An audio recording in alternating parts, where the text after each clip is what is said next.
2025 നമുക്ക് എങ്ങനെ ഏറ്റവും മികവുറ്റതാക്കി എടുക്കാം എന്നുള്ളതാണ് ഇന്നത്തെ ടോപ്പിക്ക്.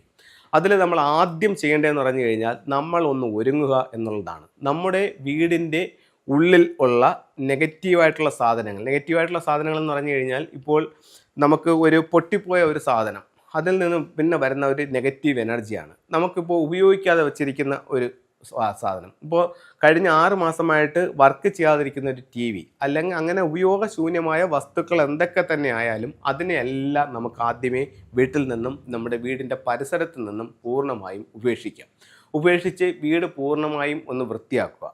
അതിനുശേഷം ഫെങ്ഷുയി പ്രകാരം വീടിൻ്റെ ഓരോ ദിക്കിലും വരുന്ന നക്ഷത്രങ്ങൾ ഏതാണെന്ന് നമ്മൾ മനസ്സിലാക്കുക. എന്നിട്ട് നിങ്ങളുടെ പ്രധാന ഡോറിൽ ഏതെങ്കിലും മോശപ്പെട്ട നക്ഷത്രം വന്നിട്ടുണ്ടോ, ഉണ്ടെങ്കിൽ അതിന് എന്താണ് റെമഡി ചെയ്യേണ്ടത്? അതേപോലെ തന്നെ നിങ്ങൾ കിടക്കുന്ന ബെഡ്റൂമിൽ വന്നിരിക്കുന്ന നക്ഷത്രം ഏതാണ്? നമ്മുടെ പ്രിയപ്പെട്ട മക്കൾ അല്ലെങ്കിൽ അമ്മ അല്ലെങ്കിൽ മറ്റ് നമ്മുടെ സഹോദരങ്ങളൊക്കെ കിടക്കുന്ന റൂമിലും ഇത്തരത്തിലുള്ള എന്തെങ്കിലും നക്ഷത്രങ്ങൾ വന്നിട്ടുണ്ടെങ്കിൽ അതിന് നമ്മൾ എന്ത് ചെയ്യണം? അല്ലെങ്കിൽ കൂടുതൽ റൂം ഉള്ളവരാണെങ്കിൽ ഈ വർഷം ആ റൂം ഉപയോഗിക്കാതെ മറ്റൊരു റൂമിലേക്ക് നമുക്ക് മാറാൻ പറ്റുമോ എന്നുള്ള കാര്യങ്ങളെല്ലാം നിങ്ങൾ വളരെ കൃത്യമായി ഒന്ന് നോക്കണം. എന്നിട്ട് ഇപ്പോൾ നല്ല നക്ഷത്രങ്ങളാണ് വന്നിരിക്കുന്നത്. ചുരുക്കി പറഞ്ഞു കഴിഞ്ഞാൽ കിഴക്ക് ദർശനമുള്ളൊരു വീട്, കിഴക്ക് ദർശനമുള്ള വീട്ടിൽ ഈ വർഷം വന്നിരിക്കുന്ന നക്ഷത്രം എന്ന് പറയുന്നത് വരാൻ പോകുന്നത്, അതായത് 2025 കാര്യമാണ് ഞാൻ നിങ്ങളോട് ഷെയർ ചെയ്യുന്നത്. 2025 ഫെബ്രുവരി 4 മുതലുള്ളത് ഒരു വർഷത്തേക്കുള്ള സ്റ്റാറാണ്.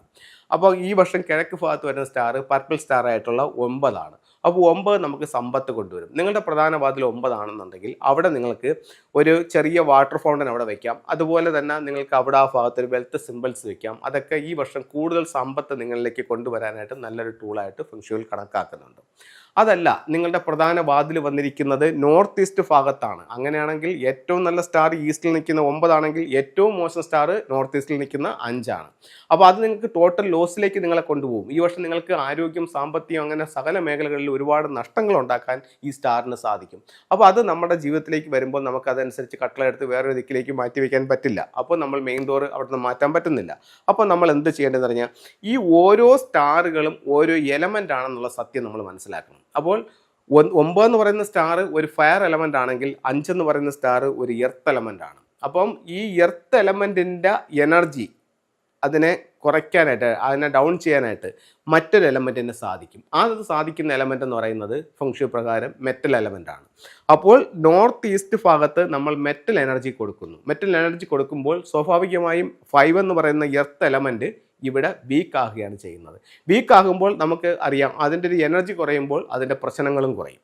അപ്പോൾ നമ്മൾ ആ 5 എലമെൻ്റ് എന്ന് പറയുന്ന 5 എന്ന് പറയുന്ന ആ യെല്ലോ സ്റ്റാറിൻ്റെ എനർജി കുറയ്ക്കാൻ വേണ്ടി, എർത്ത് എനർജി ഉള്ള ആ സ്റ്റാറിൻ്റെ എനർജി കുറയ്ക്കാൻ വേണ്ടി നമ്മൾ അവിടെ ഉപയോഗിക്കുന്ന ടൂൾസ് എന്ന് പറയുന്നത് മെറ്റൽ എനർജിയാണ്.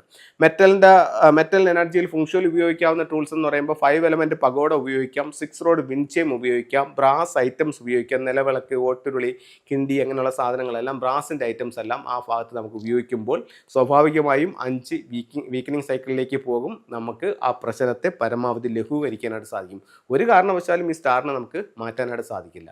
അതേപോലെ തന്നെ ഈ 5നെ കൂടുതൽ ശക്തനാക്കാൻ കഴിവുള്ള ആൾക്കാരുമുണ്ട്. എന്താണ്? എർത്ത് പോട്ടുകൾ, ക്രിസ്റ്റൽ ബോളുകൾ, നാച്ചുറൽ ആയിട്ടുള്ള ക്ലസ്റ്ററുകൾ, പിന്നെ ചില നിറങ്ങൾ.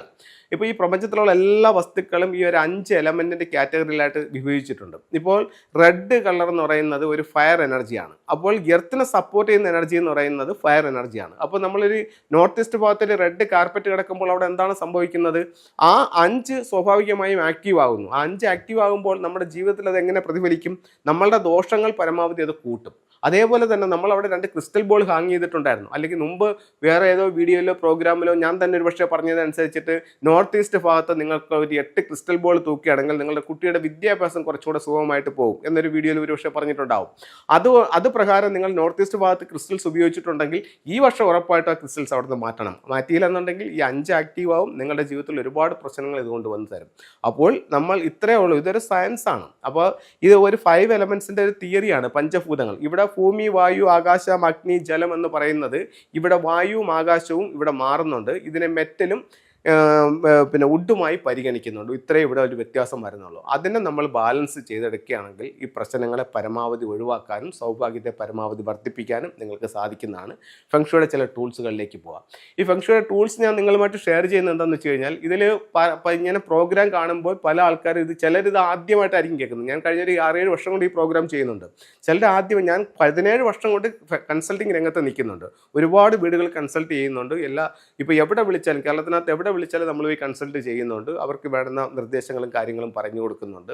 അപ്പോൾ നമുക്ക് ചിലരെ ആദ്യമായിട്ടായിരിക്കും ഈ ഒരു വീഡിയോ കാണുന്നത്. അപ്പോൾ ഇവർക്കിത് കേൾക്കുമ്പോൾ ശരിയാണ്, എനിക്ക് കഴിഞ്ഞ വർഷം ഇങ്ങനെ പ്രശ്നം, ഒരു വീഡിയോ കേൾക്കുമ്പോൾ ഈ പറയുന്ന കാര്യങ്ങളിൽ എന്തോ ജീവിതമായിട്ട് ബന്ധമുണ്ടല്ലോ, അതിലെന്തോ ശരിയുണ്ടോ എന്ന് തോന്നിയിട്ട് പിന്നെ 1 കണ്ട് 2 കണ്ട് 3 കണ്ട്, അപ്പോൾ അവർക്ക് പല വീഡിയോകളും അവരുടെ ജീവിതമായിട്ട് ഒരുപാട് ബന്ധം തോന്നി. അപ്പോൾ ഇവർക്ക് ഈ ടൂൾസും പരിഹാരങ്ങളും വേണമെന്ന് അവർക്ക് സ്വയം തോന്നി. അപ്പോൾ ഇവരെന്ത് ചെയ്യും, ഇത് എവിടെ കിട്ടും അല്ലെങ്കിൽ ഇത് എന്താണെന്ന് പോലും അറിയുന്നില്ല. അപ്പോൾ ഇത് എന്തൊക്കെയാണെന്നുള്ളതും എവിടെ കിട്ടുമെന്നുള്ളതുമായിട്ടാണ് നിങ്ങൾക്ക് ഞാൻ ഈ ടൂൾസ് പരിചയപ്പെടുത്തുന്നതിൻ്റെ ഒരു ഉദ്ദേശം.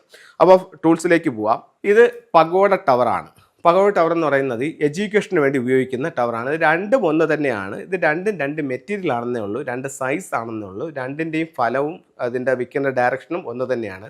ഇത് കുട്ടികളുടെ വിദ്യാഭ്യാസത്തിന് എവിടെ വയ്ക്കാമെന്ന് ചോദിക്കുമ്പോൾ അതിനിപ്പോൾ മാർച്ച് മാസമൊക്കെ വരാൻ പോവുകയാണ്. ഇത് സ്റ്റഡി ടേബിളിൻ്റെ നോർത്ത് ഈസ്റ്റ് ഭാഗത്ത് വയ്ക്കാം, അല്ലെങ്കിൽ ലിവിംഗ് റൂമിൻ്റെ നോർത്ത് ഈസ്റ്റ് ഭാഗത്ത് വയ്ക്കാം. കുട്ടികൾക്ക് വിദ്യാഭ്യാസപരമായിട്ട് അഭിവൃദ്ധി ഉണ്ടാവാൻ. ഇതിൻ്റെ പേര് എഡ്യൂക്കേഷൻ ടവർ അല്ലെങ്കിൽ പഗോഡ ടവർ എന്നാണ്.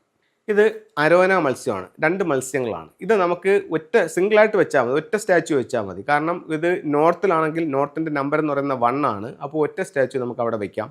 സൗത്ത് ഈസ്റ്റിലാണെങ്കിൽ ഒരെണ്ണം വെക്കാം. നോർത്തിൽ വെക്കുകയാണെങ്കിൽ നമുക്ക് കരിയർ മെച്ചപ്പെടും, സൗത്ത് ഈസ്റ്റിലാണെങ്കിൽ വെൽത്ത് മെച്ചപ്പെടും. അങ്ങനെയാണെങ്കിൽ ഇത് ഓരോന്നും വെച്ചങ്ങ് മെച്ചപ്പെട്ടാൽ പോരെ എന്ന് ചോദിക്കുന്നവരും ഉണ്ട്. ഇത് ഓരോന്നും വെച്ച് എൻ്റെ ജീവിതത്തിൽ മെച്ചപ്പെട്ടിട്ടാണ് ഞാൻ നിങ്ങളുമായിട്ടിത് ഷെയർ ചെയ്യുന്നത്. എല്ലാവർക്കും എല്ലാ ഐശ്വര്യങ്ങളും ഉണ്ടാവട്ടെ എന്ന് പ്രാർത്ഥിച്ചുകൊണ്ട് നിർത്തുന്നു. നന്ദി, നമസ്കാരം.